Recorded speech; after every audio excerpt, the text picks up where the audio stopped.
తాకట్లో ఉన్న మీ బంగారాన్ని విడిపించి ఆ రోజు ఆన్లైన్ రేటుకి కొంటాం. Sharma gold company. నమస్కారం, వెల్కమ్ టు సుమన్ టీవీ. నేను గీతాంజలి.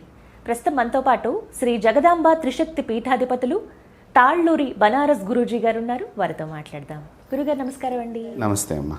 గురుగారు, అలాగే మరొక సందేహం అండి, ఆత్మలు అసలు ఉన్నాయా, కొట్టిపారేసాయా? ఎందుకంటే చాలామంది మాకు తెలుసండి, కొన్నిసార్లు మాకు ఆత్మలు కనపడతాయని కొంతమంది అంటారు.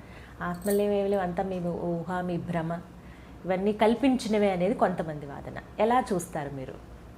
ఆత్మ అనేటువంటిది జీవుడు చనిపోయిన తర్వాత, వాళ్ళు మంచివాళ్ళు కానివ్వండి, చెడ్డవాళ్ళు కానివ్వండి, ఎవరన్నా కానివ్వండి, ట్రావెల్ చేసే లక్షణం, దానికి ఎక్కడికైనా ప్రయాణం చేసే లక్షణం ఉంటుంది. ట్రావెలింగ్లో గరుడ పురాణం ప్రకారంగా చనిపోయిన మనిషి ఒక్కసారి తన పైలోకానికి వెళ్ళి నేను చనిపోయానని ప్రజెంటేషన్ వేసుకుని కిందకు వస్తాడు, ఇంతకాలం పడుతుందని గరుడ పురాణంలో చక్కగా లెక్క కూడా చెప్పి పెట్టారు. ఈ ఆత్మ అంటే ఇప్పుడు మనకి ఆత్మ అంటే చెడ్డ ఆత్మ, మంచి ఆత్మ అంటే ఇప్పుడు మీరు అడిగిన విధానం ఏంటంటే దెయ్యాలు, కొందరగా పబ్లిక్ అర్థం అవటానికి భూతాలు, ప్రేతాలు ఇవన్నీ అంటున్నారు. ఒక్కొక్కసారి అది ఏ ఆత్మ అని తెలుసుకుంటానికి యువతల వాళ్ళు తెలియక కొంతసార్లు బాధపడుతూ ఉంటారు. కొన్నిసార్లు మంచి ఆత్మలు కూడా మనకు దర్శనమిస్తాయి, అవి మన చేత మంచి చేయించడానికి వస్తూ ఉంటాయి. కొన్నిసార్లు బాధింపబడటానికి, మనకు ఆ కర్మదోషం ఉంది కాబట్టి దాని ద్వారా బాధింపబడటానికి, ఆ బాధపడ్డటువంటి వారే చనిపోయి వీళ్ళకి ఆత్మగా వచ్చి పట్టుకుని పీడించేటువంటి లక్షణం చనిపోయే ముందర ఉండేటువంటి మనిషి యొక్క కోరికను బట్టి ఇవి ఆత్మగా ప్రయాణం చేస్తూ ఉండే లక్షణాలు ఎక్కువగా ఉంటాయి. మామూలుగా అసలు కళ్ళకి కనిపించవు అని అంటారండి, కానీ కొంతమంది నక్షత్రాల్లో పుట్టిన వాళ్ళకి లేకపోతే ఈ జాతకులు కనబడతాయి అంటారు. ఇప్పుడు కళ్ళకి కనిపించవు అంటే, ఇప్పుడు మనం ఇక్కడ కూర్చున్నామమ్మా, మన కళ్ళకి ఏమైనా సూక్ష్మజీవులు కనిపిస్తున్నాయా? సూక్ష్మ అంత కనిపించవు అంటే అవి లేవా? ఇప్పుడు ఇక్కడ మన చర్మం మీద కూడా, మనం ట్రావెల్ చేసి వస్తే మన వస్త్రాల మీద కూడా కొన్ని రకాలైనటువంటి ఇన్ఫెక్షన్కి సంబంధించినటువంటి దాన్ని మైక్రోస్కోప్లో వాళ్ళు చూడటం మూలకంగా ఇవి ఉన్నాయి అని చెప్పగలుగుతున్నారు. దానికి ఒక పరికరం చేసుకున్నారు కదా వాళ్ళు. నువ్వు పరికరం లేకుండా చెప్పు, ఉన్నాయో లేవో?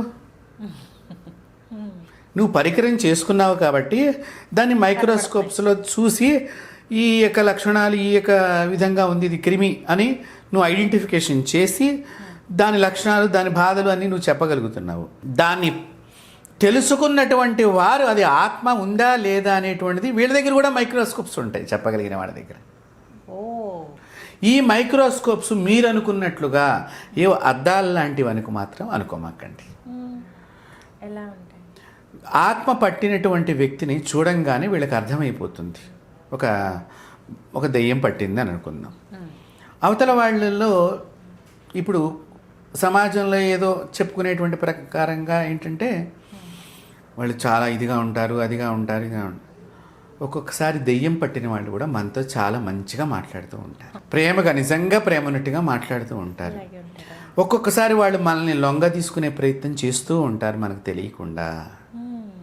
ఇది ఆత్మ యొక్క, అవతల యొక్క ఆత్మ యొక్క శక్తిని బట్టి మనం దాని లోపలికి వెళ్ళేటువంటి ఇబ్బంది కలుగుతుంది, దాని బలాన్ని బట్టి.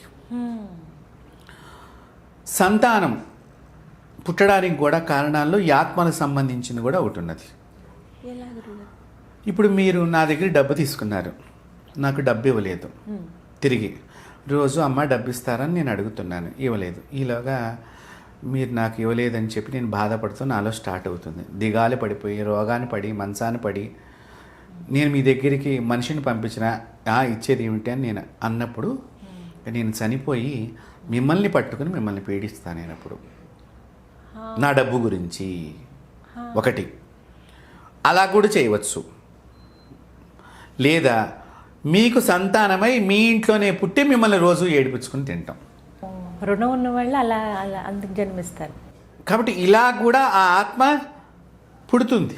తర్వాత కుక్కలు కూడా మనిషి రూపంగా పుట్టేటువంటి సందర్భంలో మనం ఇప్పుడు అందరూ కూడా మంచాల మీద, ఒళ్ళల్లోనూ, ఇంకా నెత్తి మీద కూర్చోబెట్టుకుంటున్నాం కదమ్మా. ఈ ప్రేమకి అవి కూడా అలా చేయటానికని అవి కూడా తలుచుకుని మళ్ళీ మనకి పిల్లలుగా పుడుతూ ఉంటారు. ఇంట్లో పెంపుడు జంతువులు ఇప్పుడు కూడా మనకు సంతానంగా పుట్టచ్చు. పుడతాయి. ఇలా అన్ని చాలా ఈ ఆత్మ అనేటువంటి దానికి చెప్పడానికి చాలా ఉన్నాయి. రెండవది ముఖ్యంగా ఒక ఆత్మ ఒక మనిషిని పట్టుకున్నది అంటే చెడుగా బాధించడానికి పట్టుకుంది అంటే అది తెలుసుకోవాలి అంటేనే దగ్గరగా మనకి అంటే కొంచెం తొందరగా తెలుసుకునే వాళ్ళు ఒక పద్ధతి ఉంటుంది, కొంచెం కష్టతరంగా తెలుసుకునే వాళ్ళ పద్ధతి అంటే 1 సంవత్సరం అయిపోతుంది. సంవత్సరం అమ్మో. ఈ ఆత్మలు పట్టుకుంటానికి ప్రధానమైన కారణం జుట్టు విరబోసుకోవటం ఒకటి. రెండవది తలస్నానాలు చేసి జుట్టు విరబోసుకుని ఎక్కువ మంది తిరగని ప్రదేశంలో సంచరించటం. తర్వాత ఒక్కొక్కసారి మనం ట్రావెల్ చేస్తూ ఉంటాం. ఈ ట్రావెలింగ్లో మనకి బహిరంగ ప్రదేశానికి మగవాళ్ళకి కానీ ఆడవాళ్ళకి కానీ వెళ్ళేటప్పుడు మన ఫ్యామిలీతో వెళ్ళాల్సి వస్తుంది. ఎక్కడో కొద్దిగా లోపలికి వెళ్ళినప్పుడు ఆ ప్రదేశంలో వీళ్ళు తలంటు పోసుకుని ఇట్లా జుట్టేరు పోసుకుని ఉన్నా కూడా వీళ్ళని ఆవహించడానికి అది ప్రయత్నం చేసే లక్షణం ఒకటి ఉంటుంది. ఇంకొక విధానం, మనిషి యొక్క అస్థికలను కానీ ఏ జంతువు యొక్క అస్థికలను కానీ మనిషి దాటిన తొక్కిన దాని ప్రాయశ్చిత్తం చేసుకోకపోతే ఆత్మ దగ్గరకు రావటానికి అవకాశం ఏర్పడుతుంది. వారికి వారు గుర్తించవచ్చా అండి చెడాత్మ లేకపోతే ఏదో ఒక వాళ్ళకి తెలియదు, అసలు తెలియదు. వాళ్ళు మీతో చక్కగా నవ్వుతూ ఉంటారు, మాట్లాడుతూ ఉంటారు. ఈ ఆత్మ పట్టిన వాళ్ళు ఆహారం సరిగ్గా తీసుకోరు. ఒకటి, ఇచ్చింది చల్లారిపోయేదాకా అలా పెట్టుకుని కూర్చుంటారు, లేదా ఇచ్చిన దాన్ని తిరిగి మన మొహాన్ని కూడా కొడతారు ఒక్కొక్కసారి. ఇలాంటి సంఘటనలు జరుగుతాయి. రెండవది, మాంసాహారం తినాలి అనేటువంటి లక్షణం బాగా బలపడుతూ ఉంటుంది మనిషికి. ఎక్కువగా దాని యందు అనురక్తి కలగటం, దాని యందు ఆస్వాదన కలగటం అవి జరుగుతూ ఉంటాయి. ఏదైనా భగవంతుడికి సంబంధించిన ప్రసాదాన్ని కుంకాన్ని తీసుకొచ్చినప్పుడు తర్వాత పెట్టుకుంటాను అని అబ్జెక్షన్ చేస్తూ అక్కడ పెట్టు ఇక్కడ పెట్టు అని నవ్వుతూనే ఉంటారు. కానీ అది మనతో అలా చేస్తూ ఉంటుందనేది మనం గమనించుకోలేము. ఒకవేళ బలవంతంగా పెట్టినప్పుడు దాని ప్రభావాన్ని అది వ్యక్తం చేయడానికి సిద్ధమవుతుంది. సో ఆత్మలు మనల్ని ఆవహించడానికి గల కారణాలు అనేకమైనటువంటి ఉన్నాయి. ముఖ్యంగా చెడ్డ ప్రదేశాల్లో చెడు సమయాలలో మనం వెళ్లకుండా ఉండటం చాలా ముఖ్యము. ఇవి జరగకుండా ఉండాలంటే ఈ ఆత్మ పట్టినప్పుడు మనిషి దాన్ని ఎలా గుర్తించాలి అంటే ఇంట్లో దీపం తొందరగా కొండెక్కుతూ ఉంటుంది. తర్వాత దేవతా ఫోటోలు కానీ చనిపోయినటువంటి వారి ఫోటోలు మన ఇళ్లలో అవి వాటందరికి అవే కింద పడిపోతూ ఉంటాయి. కొన్ని సందర్భాల్లో జరుగుతాయి. తర్వాత ఆ దేవుడు మందిరానికి వేసినటువంటిదో లేకపోతే ఆ దేవుడు ఫోటోకి వేసినటువంటిదో, ఇప్పుడు మనం చందనాలతో పూసలతో మాలలు చేసి కొంచెం ఫ్యాన్సీగా అట్లా పెద్దలు చనిపోయినటువంటి వాళ్ళ ఫోటోలు కూడా వేస్తున్నాం కదా, రోజు దండ వేసే బదులు ఇది అందంగా ఉంటుందని. ఆ దండలు కూడా మీరు మేకుతో గుచ్చినవి కూడా అది తెలియకుండా పడిపోయింది, ఎట్లా పడిపోయిందనే ఒక అనుమానం వచ్చేటట్టుగా పడిపోతుంది. ఇంట్లో నెగిటివ్ ఎనర్జీ ఉంది అంటే ఇవన్నీ జరుగుతూ ఉంటాయి. ముఖ్యంగా తులసి చెట్టు చాటుకు వెళ్ళిపోతుంది. రెండోది, పువ్వుల చెట్లు ఎండిపోయే లక్షణాలు కలుగుతూ ఉంటాయి. తర్వాత పెంపుడు జంతువులు లేకపోతే ఎక్వేరియంలో ఉన్న చేపలు చచ్చిపోతూ ఉంటాయి. ఆత్మలు ఇంట్లో సంచరిస్తాయి అని చెప్పడానికి, లేకపోతే ఈ ఇంట్లో ఎవరికైనా చావు దాపురిచ్చింది అని చెప్పడానికి కూడా ఇవి సంజ్ఞ. కానీ ఇళ్లలో ప్రతినిత్యం దీపారాధన చేస్తూ ఉంటాం, అయినా కూడా ఇలాగే ఉంటుంది. ఒకటి గుర్తుపెట్టుకోండి, దీపారాధన మనం చేసే సందర్భాల్లో ఎంత జాగ్రత్తగా చేస్తున్నాం, ఏ విధంగా చేస్తున్నాము అనేటువంటిది, ఏ సమయంలో చేస్తున్నాము అనేది కూడా ఒకటి ముఖ్యం. ఇప్పుడు ఈ నెగిటివ్ ఎనర్జీ ఎక్కువగా ఉండటం కారణం ఏంటంటేనమ్మా, ఇంట్లో మనం ఒక రకంగా అంటే మా చిన్నతనాల్లో ఎప్పుడన్నా ఎవరన్నా మాంసాహారం తినేవాళ్ళు కూడా తినాలంటే గడ్డివాము దగ్గర తినేవారు. అక్కడనే వాటికి వేరే గిన్నెలు ఉండేవి. వాళ్ళు అంటే మేము గమనిస్తుంటే వాళ్ళు భయపడిపోయి ఏదో దాచుకున్నట్టుగా అది వాతావరణం అలా ఉండేది. అంటే మనం రోడ్డు మీద నుంచి ఎడుతున్నా మనం ఆ దొడ్లో, ఈ పూర్వకాలం ఆ దొడ్లోంచి ఈ దొడ్లోంచి అలా చుట్టాలు ఇంటికి పెడుతూ ఉండేవాళ్ళం. ఆ సమయంలో గబగబా వాళ్ళు సర్దుకుంటాం, ఓహో మనకు అర్థమైపోయేది. మరి ఇప్పుడు ఆ పదార్థం వాళ్ళు అప్పుడు ఇంట్లోకి తెచ్చుకోకూడదని అక్కడ పెట్టుకుని తిన్నది. అంటే శవం ఇంట్లో ఉంటేనే భోజనం చేయకూడదు అని చెప్తోంది. మరి ఇప్పుడు చచ్చిపోయినటువంటి జీవిని తీసుకొచ్చి ఇంట్లో పెట్టుకొని మళ్ళీ అది మిగిలిపోయిందని ఒక దాచుకునేటువంటి డబ్బాలో దాచి నేను దీపారాధన చేశాను, తలస్నానం చేశాను, మంచిగా పూల డెకరేషన్ చేశాను అంటే దైవానికి సంబంధించిన శక్తి ఆ రోజు మన ఇంట్లో ఉండదు. మరి ఇప్పుడు చెప్పండి, దీపారాధన చేస్తున్నాం కదా అంటే ఇందువలన నెగిటివ్ ఎనర్జీ ఇంట్లో లోపలికి ప్రవేశించడానికి, మన పిల్లల మాట వినకపోవటానికి గల కారణాలు కూడా వీటిల్లో ఇవన్నీ. ఇక్కడ ఒక ప్రశ్న అడుగుతారు గురుగారు, చెప్పండి. అంటే మిమ్మల్ని అడ్డుకుంటున్నానని కాదు కానీ, మరి అమ్మవార్లకి బలి ఇచ్చేటప్పుడు అప్పుడు కూడా దీపారాధనలు అవి చేస్తూ ఉంటాం కదా, ఇంట్లో అమ్మవారిని పెట్టుకున్నామండి, ఇలా మాంసాహారం బలిస్తామండి అనుకుంటారు, మరి అక్కడ కూడా అదే జరుగుతుందిగా? అమ్మవారి బలిమ్మని మనల్ని పిలిచి అడిగిందా? అడగలేదు. మనంగా నేను ఇది ఒకటి ఇస్తున్నాను అన్నా. ఇస్తున్నాను అన్న తర్వాత నువ్వు ఎవరికి ఇస్తానని చెప్పినావు? అమ్మవారికి. మరి దాన్ని మళ్ళీ తిరిగి ఎందుకు వెనక్కి తెచ్చుకుంటున్నావు? అందరిని పిలిచి భోజనాలు కూడా పెడతారు. కానీ తిరిగి తెచ్చుకుంటున్నావు అంటే అమ్మకి ఇవ్వలేదు. ఒకటి ఇచ్చేయటం అంటే ఏమిటి, దానం చేయటం అంటే ఏంటి, ఇచ్చేయటమే ఇంకా పూర్తిగా. దాని మీద మనకు హక్కు లేదు కదమ్మా, ఆశించకూడదు. ఒకటి బలివమని కూడా ఋషులు చెప్పలేదు మనకి కలియుగంలో. జంతు బలులు కానీ ఇది మనుషులు వారంతట వారు ఒక ఆచారంగా పెట్టుకున్నారు అంతే అండి. కొన్ని సందర్భాలలో ఒకసారి ఏమవుతుందంటేనేమో కొన్ని పనులు జరగనప్పుడు, మొండిగా ఇక ఎంత మంత్రాలతో కూడా జరగనప్పుడు తాంత్రిక ప్రయోగం అనేటువంటిది ఒక ఉన్నది. దానిలో ఈ విషయాలుగా ఇలా ఇలా చేస్తే ఏమని అంటే ఏంటి, అప్పటి కానీ తృప్తి, ఇప్పుడు ఆవకాయ ముద్దపప్పు కలిపి తింటే కమ్మగా కడుపు నిండినట్టుగా అనిపించినట్టుగా ఓ తృప్తి కలగాలి అని భావాన్ని చెప్పడానికే తప్ప బలుల్ని ప్రోత్సహించాలి వేదాలు ఇప్పుడు కూడా. సాత్వికంగానే ప్రోత్సహించినాయి, సాత్విక ఆరాధనతోనే ప్రోత్సహించినాయి. కాబట్టి ఇక్కడ బలులు అనేటువంటి మాటను మనం అసలు దీనిలో తీసుకోవాల్సిన అవసరం లేదు, మనం దాన్ని పాటించాల్సిన అవసరం. చెడు ఆత్మలు అంటే ఇలా ఉంటుందని చెప్పారు, మరి మంచి ఆత్మలు వస్తే సంకేతాలు ఏవైనా తెలుస్తాయా? మంచి ఆత్మలు రావటానికి గల కారణాలు సంకేతాలు అంటే స్వప్నం ద్వారా కనిపిస్తూ ఉంటారు. ఒకటి అంటే ఏదో అడగటానికి వాళ్ళు వచ్చినటువంటి భావాన్ని వాళ్ళు చెప్తూ ఉంటారు మనకి. అంటే ఒక్కొక్కసారి ఏమవుతుందంటే ఇక్కడ రావటంలో మనం నాన్నగారి కార్యక్రమం మర్చిపోయామనుకోండి, నాన్నగారు వచ్చి నిలబడుతూ ఉంటారు. అయ్యో తద్దినం మర్చిపోయాం కదా, నాన్నది మొన్ననే కదా తారీఖు అయిపోయింది, అయ్యో మనం పెట్టలేదు కదా, ఇలా గుర్తు చేయటానికంటే వీడిని పాపము నుంచి తప్పించడానికి మంచి ఆత్మలు పిల్లల్ని రక్షించడానికి వస్తూ ఉంటాయి. ఈ విధంగా మనం గమనించవచ్చు. తర్వాత పితృదేవతలు, వాళ్ళని పితృదేవతా భావనగా వచ్చినప్పుడు ఇంట్లో ఆనందం పెరుగుతూ ఉంటుంది తెలియకుండా. తర్వాత ఏ చిన్న పని మొదలెట్టినా చాలా ఈజీగా, అసలు చాలామంది కష్టం అన్నారు, నాకు ఏంటో అట్లా అయిపోయింది పని అని అనుకుంటూ ఉంటాం. సో ఇట్లా పితృదేవతలు మంచి ఆత్మలుగా వాళ్ళు ఉండి మనం బ్లెస్ చేయడానికి, ఆశీర్వచనం చేయడానికి వచ్చినప్పుడు ఈ యొక్క ఫలితాలు మన ఇళ్లలో కనిపిస్తూ ఉంటాయి. కొన్నిసార్లు తరచుగా కనపడుతూ ఉంటారండి, అన్ని కార్యక్రమాలు జరుగుతున్న అంతా బాగుంటుంది, తరచుగా రోజు విడిచి రోజు లేకపోతే కొద్ది రోజుల వ్యవధిలోనే ఎక్కువగా కళ్ళలో కనపడుతూ ఉంటారు. ఇక్కడ మమకారం ఒకటి వీళ్ళు వదలకపోయినా, వాళ్ళు వదిలించుకోలేకపోయినా కనిపించడానికి ఒక అవకాశం ఉంటుందని చెప్పడం జరిగింది. అంటే మమకారాలతో ఇప్పుడు చాలా మటుకు పూర్వకాలంలో కానీ ఇప్పుడు కూడా కొంతమంది ఉన్నారనుకోండి, అలాంటి వాళ్ళు చనిపోయిన వాళ్ళు, ఆయన ఉంటే బాగా చేసేవారండి, ఆయన అయితే బాగా చెప్తేవాళ్ళండి, ఆయన అయితే ఇంకా బాగా చూసేవారండి, ఆయన వెళ్ళిపోయిన తర్వాత వీళ్ళు ఇష్టారాజ్యంలాగా అలా అనుకుంటూ ఉన్నప్పుడల్లా ఈమె ఎక్కడ అది బాధకు తెచ్చుకొని చచ్చిపోతుంది అన్నట్టుగా, ఆమెకి నేనున్నాను అని చెప్పడానికి అన్నట్టుగా కళలో మనకి దర్శనమిస్తూ ఉంటాయి. అలా జరగటానికి అవకాశం ఉన్నది. కొంతమంది కోడళ్ళకి కనిపిస్తారు. ఇది ఒక సంఘటన నా దృష్టికి వచ్చింది.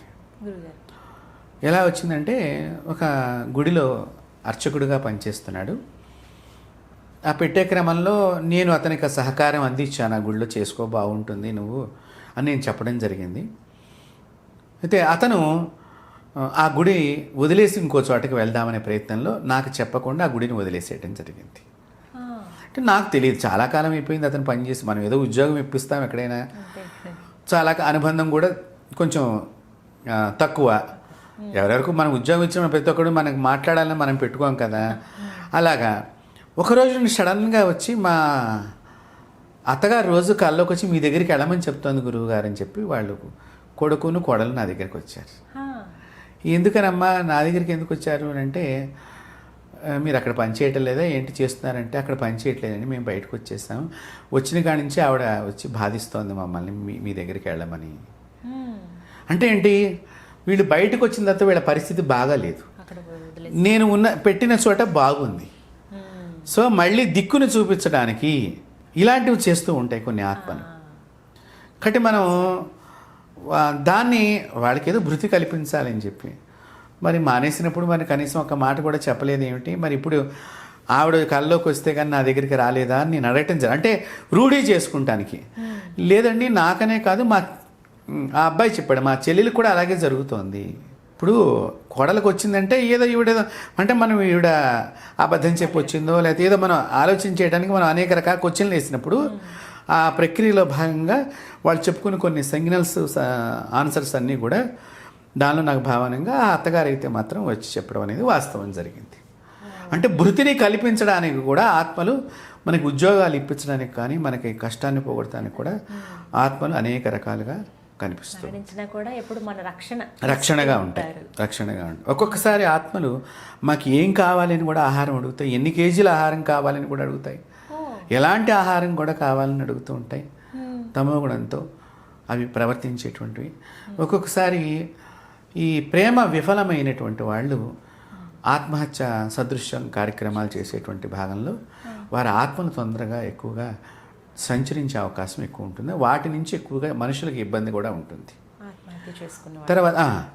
తర్వాత బలవన్మరణాలు అనేక కోణాల్లో, ఒకటి ఈ ప్రేమ అనేది కాదు, అనేక కోణాలు, అనేక విషయాలలో. రెండవది పెద్ద పెద్ద ప్రమాదాలు జరిగి ఎక్కువ మంది ఒకేసారి మరణం పొందటము.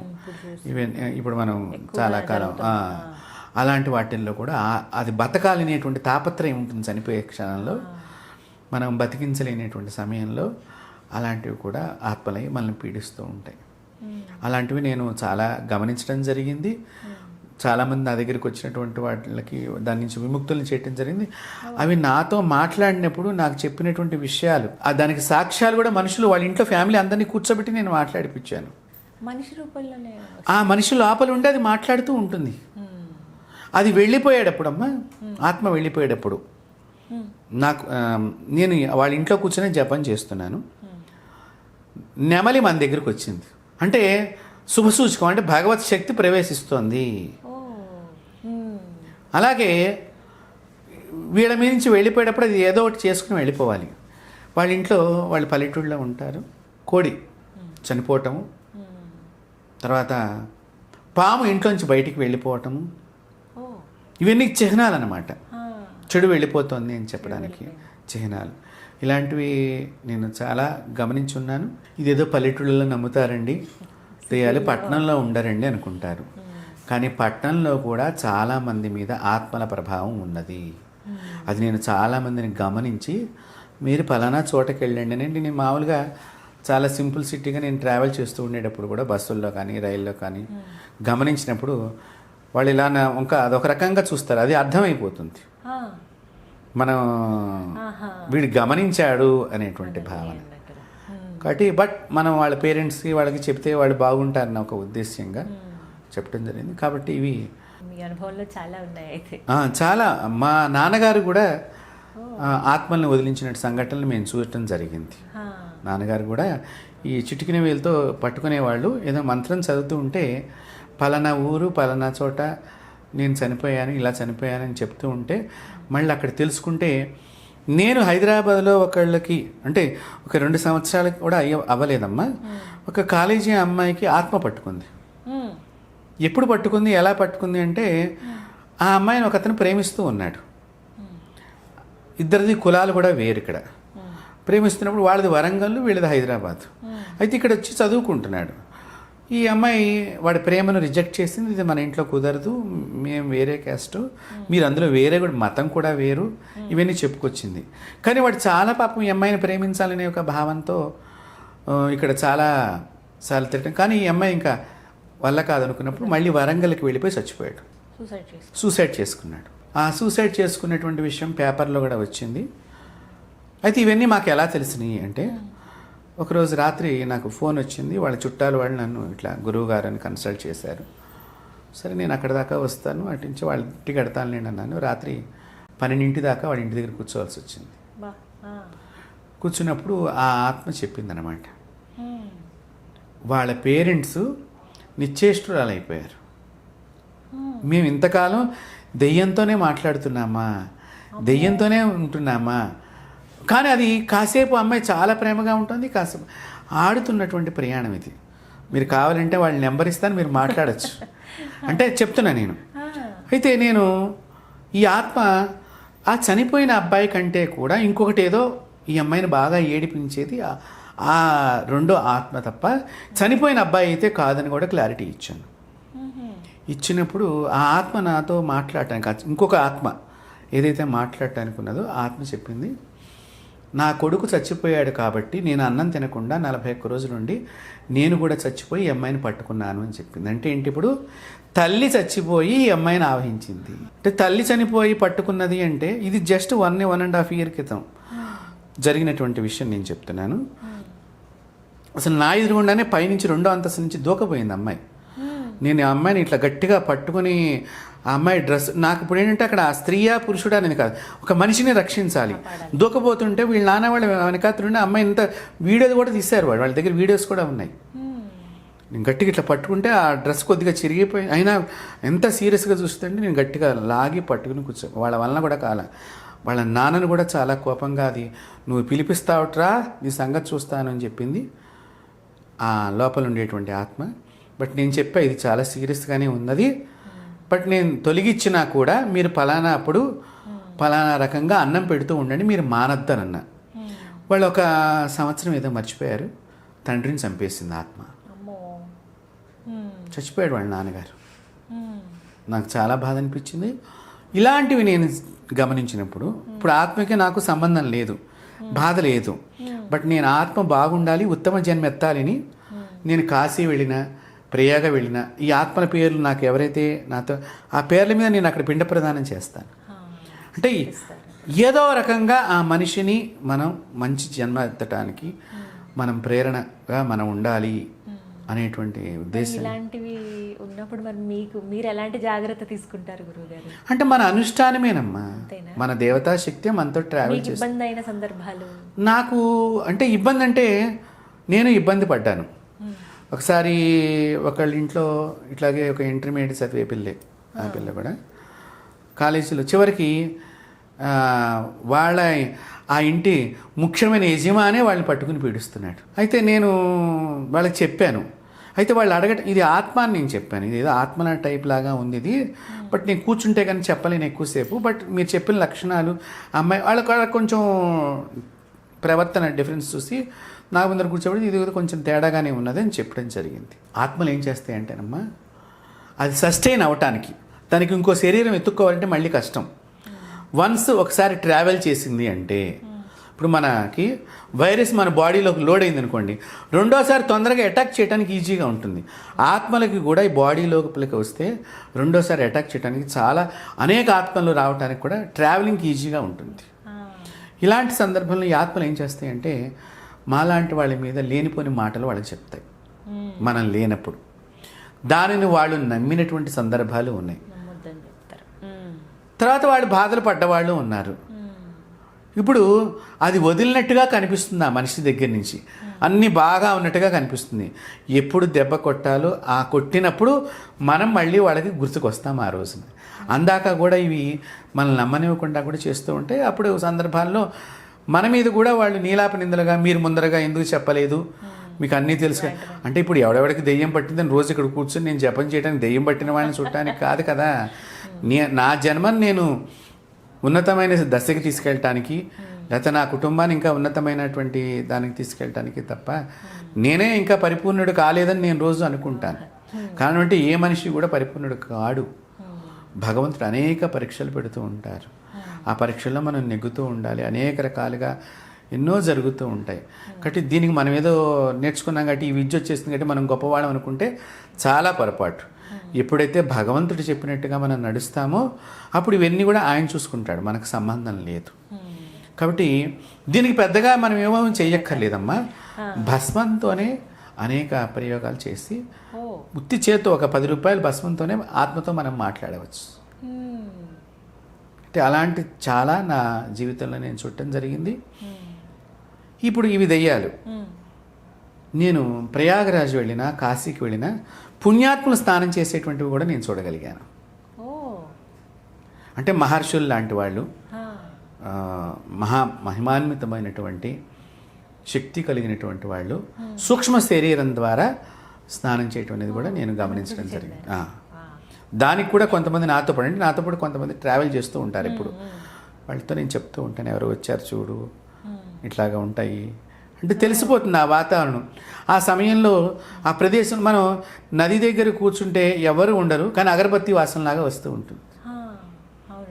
పవిత్రమైనటువంటి సుగంధమైన, అక్కడ ఏమీ ఉండదు. అది మనకి చిహ్నం అనమాట, వారు వచ్చినటువంటి పవిత్రులు వచ్చినట్టు లెక్క. అంటే అలాంటివి నేను చాలాసార్లు గమనించడం జరిగింది.